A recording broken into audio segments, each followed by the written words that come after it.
में लेकर आया। हेलो गाइस, कैसे हैं आप सब? और क्या हो रहा है? ये देखिए, सकट मनाई जा रही है। सकट की आपको शुभकामनाएं सभी को। हम भी खा रहे हैं यहाँ पर मूंगफली और ये गज्जक।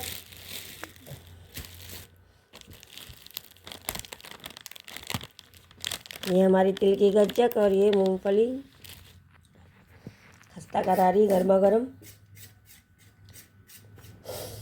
और आपने सकट कैसे मनाई प्लीज़ कमेंट में ज़रूर बताइएगा। और चैनल को लाइक कीजिएगा और सब्सक्राइब कीजिएगा।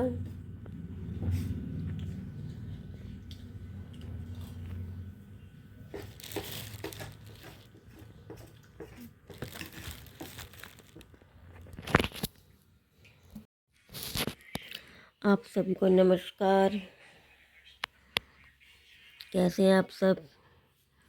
आप सभी को सकट तिलकुट्टा की बहुत बहुत बधाइयाँ।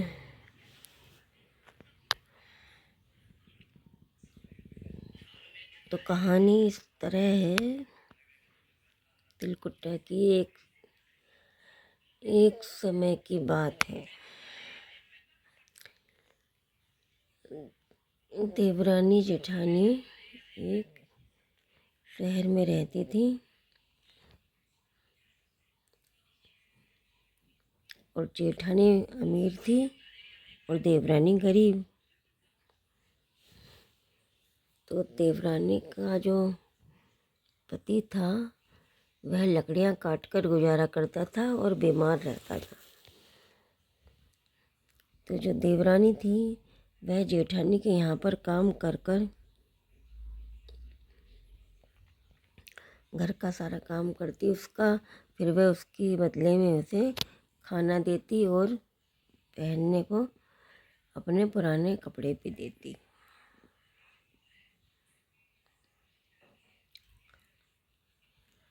और देवरानी जो थी वह गणेश जी की भक्ति थी, उनकी पूजा करती थी। और माघ के महीने में देवरानी ने गणेश जी का व्रत रखा और उन्होंने तिलकुट्टा बनाया। तिल और गुड़ लेकर उसका तिलकुट्टा बनाया और ऊपर छीके पर टांग दिया।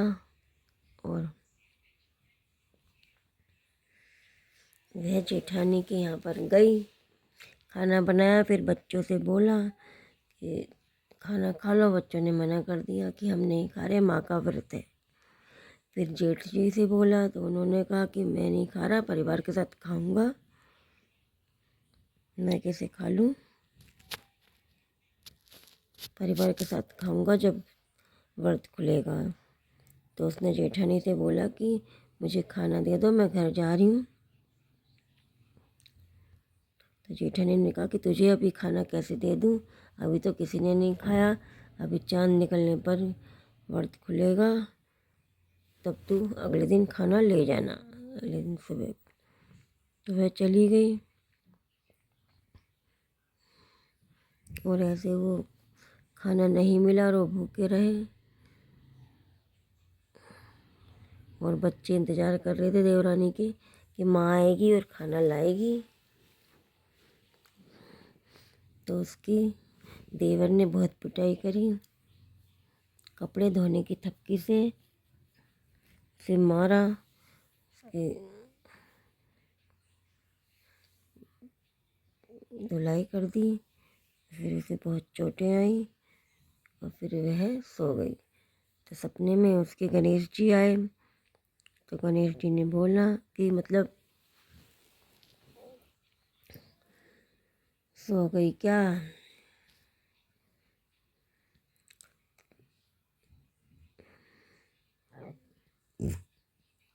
तो उसने कहा कि हाँ मैं सो रही हूँ, थोड़ा जगी हुई हूँ। तो उसने कहा कि मुझे भूख लगी है, मैं क्या खाऊं? तो देवरानी ने बोला कि ऊपर छीके पर तिलकुट्टा बना हुआ है, तिल प्रसाद, वही तुम खा लो। उसने कहा ठीक है। तो उसने खा लिया। तो फिर उसने अगले दिन जब से वह उठे तो फिर उसने देखा कि सारे घर में हीरे जवाहरात भरे हुए थे। तो अगले दिन बच्चों ने, उसने जेठानी ने कहा बच्चों से कि आज वह नहीं आई तुम्हारी काम करने के लिए देवरानी, तो तुम जाओ बुला को लाओ। खाना नहीं दिया तो वह बुरा मान गई। तो बच्चे गए देवरानी के पास और बोले चाची माँ ने बुलाया है। तो उसने कहा कि देवरानी ने कहा कि मैं नहीं आ रही, अब मैंने बहुत काम कर लिया, अब मुझे काम करने की कोई ज़रूरत नहीं है। तो जैसे उन्होंने बच्चों ने माँ को बताया कि उनके यहाँ पर बहुत हीरे जवाहर मोती हैं और उन्होंने काम करने को मना किया है। इस पर जेठानी उसके घर आई तो देवरानी ने उसे सारी कहानी सुनाई गणेश जी की। तो उसने भी ऐसे ही कहा अपने पति से कि ज़बरदस्ती की मुझे पीटो। मैं कह रहे मैंने तो तुम पर एक कभी हाथ भी नहीं उठाया, मैं कैसे पीटूँ। तो उन्होंने उसके कहने पर पति ने पत्नी को फिर पीटा।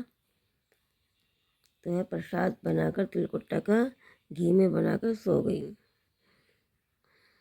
तो गणेश जी आए सपने में। तो उन्होंने कहा मुझे भूख लगी, मैं क्या खाऊं। तो उन्होंने कहा फल और में मावा रखा है और वो प्रसाद रखा है घी में बना हुआ, उसके वहाँ पर तो तुमने सूखा खाया था देवरानी के यहाँ पर, मैंने घी का प्रसाद बनाया, वह तुम खा लो। तो गणेश जी ने कहा ठीक है। तो उन्होंने खा लिया। तो बस अगले दिन वह उठी तो उसका घर उसे गंदा मिला। तो उसने गणेश जी से बोला कि मतलब देवरानी को तो तुमने ऐसे हीरे जवाहरात दी और मुझे ऐसा क्यों। तो उन्होंने कहा कि तुम्हारे पास जो धन है पहले तुम उसे बांटो, तब तुम्हें दिल साफ होगा तुम्हारा। तो इसने ऐसा ही किया और कलश में जो धन था उसको चूल्हे के नीचे गाड़ दिया, वह नहीं बांटा। तो फिर उसका घर साफ नहीं हुआ। फिर वो गणेश जी के पास गई, उसने फिर विनती की। तो गणेश जी ने बोला कि तुमने आधा धन छुपा लिया, नहीं वह नहीं बांटा। तो उसने कहा सुई तक की चीज़ भी तुम्हें बांटनी होगी। तो उसने ऐसा ही किया, गणेश जी की बात मानकर उसने सुई तक की चीज़ बांटी। फिर गणेश जी ने इस पर कृपा बरसाई और उसका घर तब जाकर साफ हुआ।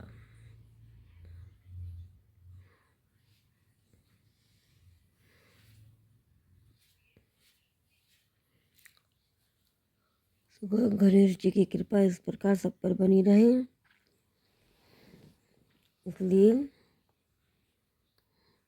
इस तरह सब तिल का कुछ कुछ बनाते हैं और प्रसाद चढ़ाते हैं, गणेश जी को भोग लगाते हैं।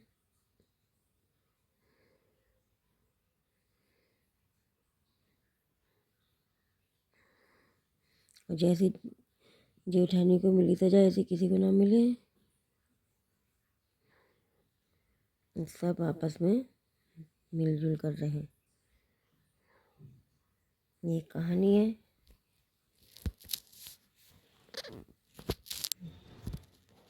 नमस्कार।